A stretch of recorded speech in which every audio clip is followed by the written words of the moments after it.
are a lot of mysteries, and I think one of the things that we felt like we might not have done enough of in season 1 was explain the world. So definitely there's going to be a lot more explaining of the world in season 2, and it's just a darker, more dystopic world by intention. I think some people thought, well, this world doesn't seem too bad.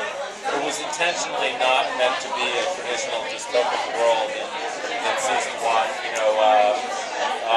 The Proxy Snyder guy character is trying to manage things in a way that was kind of good for the population. It didn't quite work out, so something different is going to happen in season 2, and that's exciting for us. Can we expect more aliens this season? There's going to be a lot more sci-fi this season in general. We wanted to really, I think that, and it goes spectacle and sort of, thinking man sci-fi, which is, the ideas about what this world is, why they came here, what they need, all that stuff is going to explore a lot more. We're really going to expand out the world and see, the first season happened all inside the Los Angeles block. We're going to see outside of that world now to get a better sense of the world as a whole.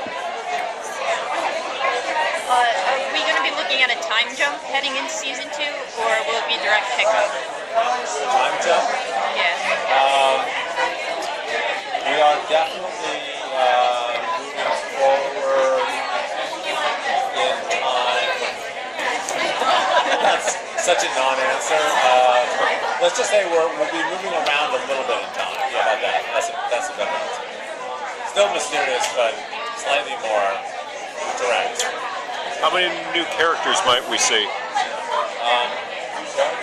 Yeah, there's a bunch of new characters that we're introducing this year that we're really excited about. A bunch kind of get introduced right away in the occupation structure.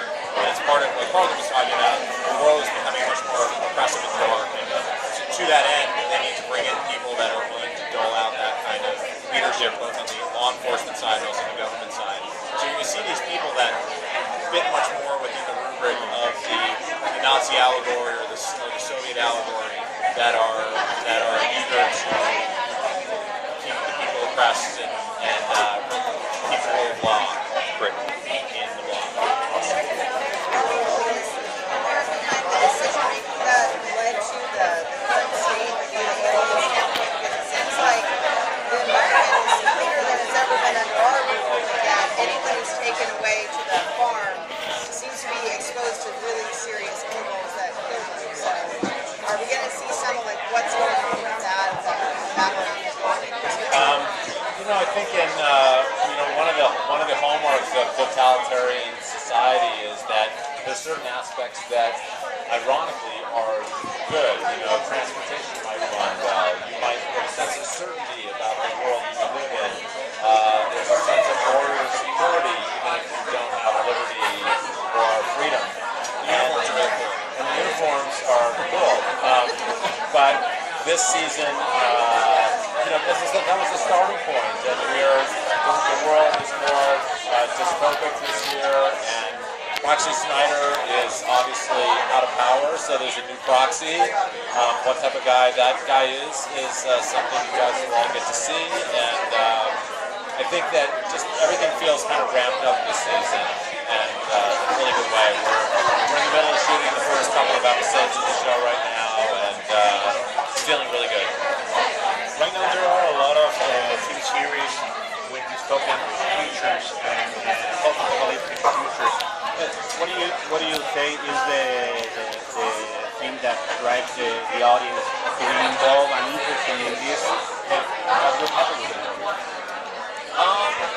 We wanted to do it realistically. I think a lot of these things, as Carlton was kind of getting out of season 1, you're used to, it's a dystopic world, it's Blade Runner, or it's Walking Dead, where society has ended as well, or the environment has collapsed. This is just, we've been occupied by a foreign force. Otherwise, life is pretty much as we know it. The sun still shines, the palm trees are still palm trees, and the city's very clean. So we wanted to show a grounded, realistic look at this, where the government has become very dystopic. But other than that, it's kind of life as we know it. And usually, tragedy when it comes. When the Nazis came into France, that's sort of the way it all works. It's the 10% that changes that is so jarring and shocking to people. In almost every country in the world has been either a colony or a colonizer. And so I think the experience of humans subjugating other humans when given the opportunity is a fairly common one, and I think it resonates. And I think that we also we're living in kind of a perilous world, and I think that somehow as writers we end up expressing metaphorically things that are around us. Clearly, we're building our walls around our colony well before a certain presidential candidate announced his desire to build walls. But We also had red hats first. we also had red hats first. But as a writer, you're very much a part of the world you live in, and the stories you tell are metaphoric. Sometimes in ways you don't even realize. Until you get downstream and kind of get to see a fuller expression of your own creative vision. What would you say that people is more interested in knowing about tomorrow than changing the things that are affecting us as a society today?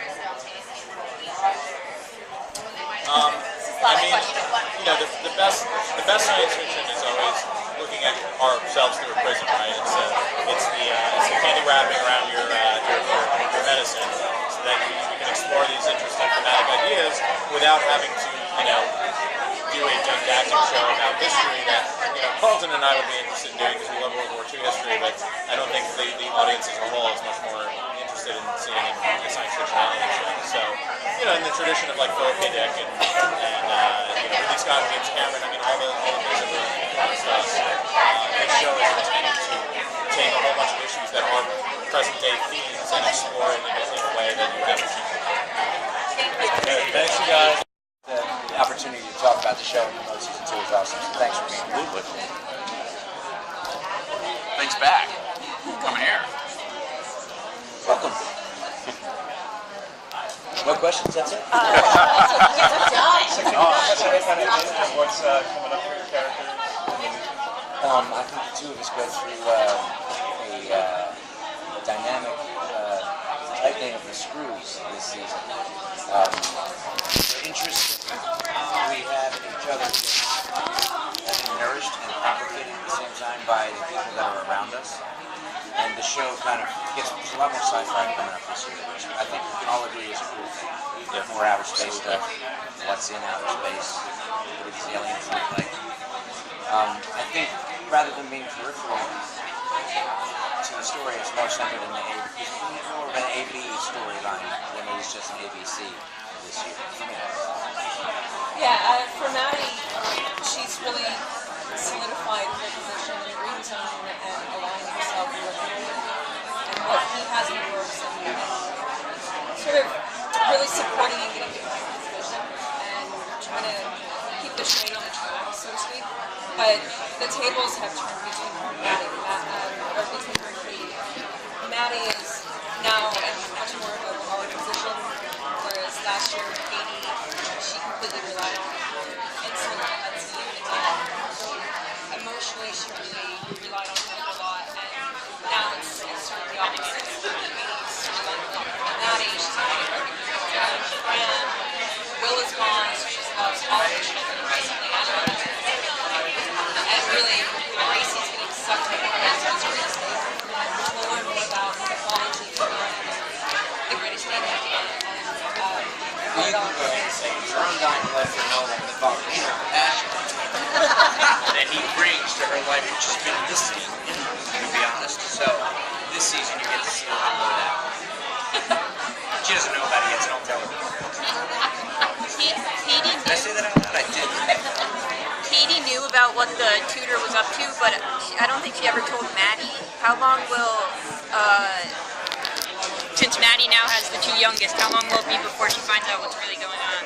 I think Maddie, she knows about it, but she's kind of drinking the Kool-Aid. She's being really pragmatic about it, and she's trying not to make waves because this is her mealtime, and I think things sort of come to head in the 5th episode, of the second season, where all the cards are suddenly laid out on the table.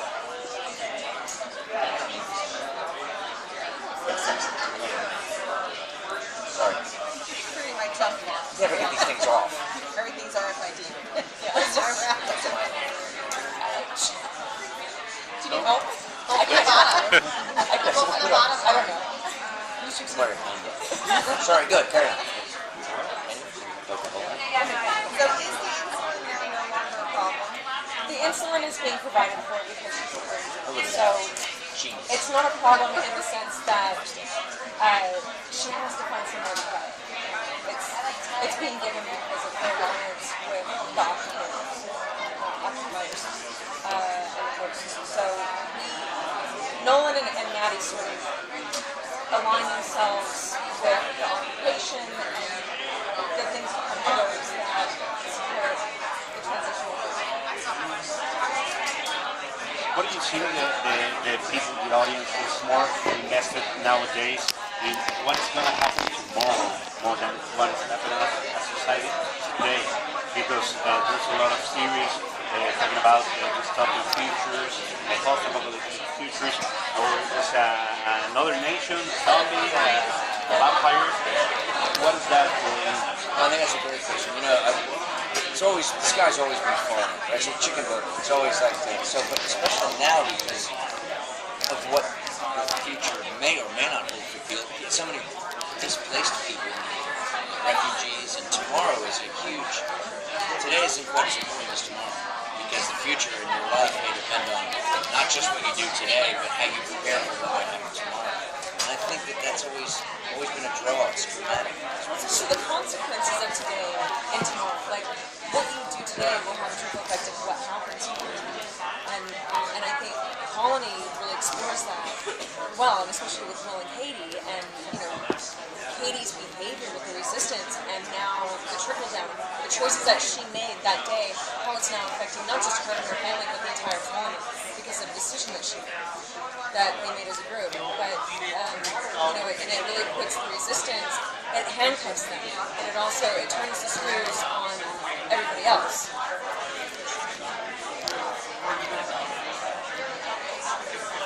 Can I ask you guys a question though? If you could have one thing happen in season 2, what would it be? Off the top of your head, none of you have answered. Something you'd like to see. More answers than More answers. yeah, like a third. On the promise is more answers. It's like another alien faction enter into it. I mean, like a different alien, like a war of aliens over the property of Earth. Yes. Like that's really cool. That is. I want to see the mask come off the aliens. Oh, yeah. I want to see the mask Yes. come off the aliens. You do. Yes. You really do. I want to know what's under Most there. likely to happen. Not to be. I'm not in charge of it, but once they show you, what made Aliens so great in the beginning, the first They Alien, never showed it. You didn't see it really until you The saw end. pieces. But Yeah, I'm with him. I mean, think that'd be very cool to have like another race of aliens. great idea. More aliens and the purpose of it. So What the they answers, do, the yeah. answers. It's Yes. more about we want Yeah. to see what they look like and what do they Yes. want. It's basically what I'm getting. Exactly. More aliens. Really? Round the table, solid agree? Okay. Well, I think you guys are in luck because that's what's happening. That's what they're planning. They don't tell us much. Ladies and gentlemen, What happened with her missing son? It seems like something is going on with that kid that's been looking for like years. The Charlie? Yeah. Yeah, it's interesting. The first episode will touch on how the arrival happened, and it sets up where Charlie is and how they're going to got there, and how Will's going to conflict. So that's kind of the opening. Those questions. More aliens. What are they looking for? Before the season starts, how much do you guys know, like what's going to happen to your character? Very little. Yeah, they talk you through the game plan a little bit. You can ask questions, but they're very, so many people have to agree, and it goes through so many different rewrites that they're very unwilling to part with a lot of information because it may change and it may become of no value, So the truth is, the car was at best. You're driving your car, you're driving from New Jersey to California. You know you want to get to California, but you don't know how you're going to get there. One road may be blocked, or maybe a snowstorm, something, so they don't quite know how they're going to get where they're going to get, but they know they're going to get there. And I know they have an end point. I do know that. I can't say anymore. Everyone's good? Yep. I was gonna be the relationship? They will be able to trust each other? Like, yeah. It's a journey. They have work to do. But as Sarah was saying before, sometimes in a relationship you have to put things on ice and deal with your children. So I think there's a lot of parenting that is the forefront of our focus, and our relationship is in the background reaching. So we've got a lot of work to do as far as that's concerned. And then you have other tragedies to deal with on top of that. We'll solve some problems and then we'll get other ones. So that whole thing's going to be a journey back to each other. But they start with true love, and I think they'll fight for that. Because it's an ideological journey as well as an emotional one, right? You know, I mean, these are people who ended up on opposite sides of arguably the most important event of their lives, and they ended up on opposite sides out of love and care for each other. You know, I mean, Will gets caught, he has to collaborate because he's trying to reunite his family. Katie joins resistance and keeps it from her husband to make sure that if he's ever questioned about it, he can deny it and be honest about that. So I think, I think sometimes that story, The Gift of the Magi, it's that old story about, people who sell the only thing they have and buy each other a gift that's then useless. I think these are two people who they've ruined their marriage trying to keep each other safe. And so the question is, how do you repair that trust? I happen to think, we haven't read that far into the season, I think if Will and Katie actually do come back together, they have an incredibly powerful skill set and reach, and I think they could do some real damage together. We just have to start speaking again. Right. Here's that. Neither Will or Kate really have any connections at the moment because Will's not really with the government because he left for Santa Monica, and Kate's group kind of fell apart. How long is it going to take them to find out about Bram, and would they have any pull to actually help him? It's a really, really good question. I mean, I think maybe in some ways with both of our jobs, getting in is easy, getting out is hard, even if you want to get out. Yes. So much we can't say. So much we can't say about all that. But that, of course, is in the forefront of the beginning of the season. I mean, I obviously went to the Santa Monica block, so you'll get a window into what that is, not only about finding the sun or not, but also what does that block look like? How are other blocks being run? How dark does the oppression get? And also, they go outside the wall, so to see what's outside there, and delve more into sci-fi. And so all the corners of the world that has been laid out in season 1 will start to expand. And even LA is under a new regime. And even LA, since Roxy Snyder got moved down, that's changing. So everything is changing. And where we may solve one problem, one tragedy with our family, something else can easily and does happen. So it's a constant healing and dealing. Healing and dealing. Have you on the show gotten any backlash when the freedom fighters basically transitioned to terrorists, or is it something that you want to make a statement about? Well, I think to me that's what makes the show so interesting, is that it plays with, it asks the question, when is a resistance movement a terrorist movement, or when is it a movement for freedom? And certainly I think, Katie feels deeply conflicted about the fact that she got into this thinking it was one thing, and thinking that ideologically I'm on the right side of it. And then it starts to fall apart, partly because there are different philosophies with Will and Sartre that people want to sell, but also because they end up in much deeper water than they having captured a raft. And as we move into season 2, we explore those differences even more because we see not just Katie and Broussard itself, but we start seeing the other resistance cells. And some of them, you know, some of them are more like ISIS, some of them are more peaceful, nonviolent resistance. And I think the question is what's ethically right and also what's efficacious, what works. It's an interesting moment in American culture to be asking those questions. We're certainly getting a big taste in our culture right now of what doesn't. And globally. Yeah. Global environment.